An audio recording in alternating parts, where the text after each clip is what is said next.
Hello दोस्तों, अभी exam shift में आप लोग को आयोग भी देखा गया है। आयोग से भी क्वेश्चन आ रहे हैं, तो मैंने आप लोग के लिए एक साथ सारे आयोग सारी उनकी डेट के साथ मेंशन कर दिए हैं।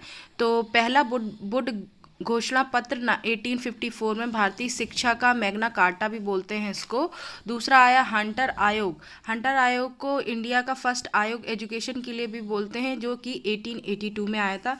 थर्ड है भारतीय विश्वविद्यालय आयोग, जो कि 1992 में आया था, जो कि टॉमस रेले के अध्यक्षता में हुआ था, और इसलिए इसको टॉमस रेले आयोग भी बोलते हैं। भारतीय विश्वविद्यालय अधिनियम 1904 में आया था, और अगर आयोग पूछे तो 1902 और अधिनियम पूछे 1904।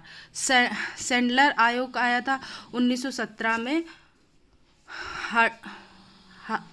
हार्टोग समिति 1929 में आया था। वर्धा योजना 1937 में, जिसको बुनियादी शिक्षा भी बोलते हैं।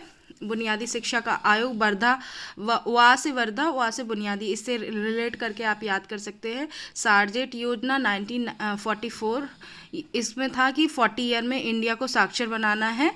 और डॉक्टर एस राधाकृष्णन आयोग 1948 या 49, जो भी ऑप्शन में हो उसके अकॉर्डिंग आप लगाइए। मुदालियर शिक्षा आयोग 1952 से 1953।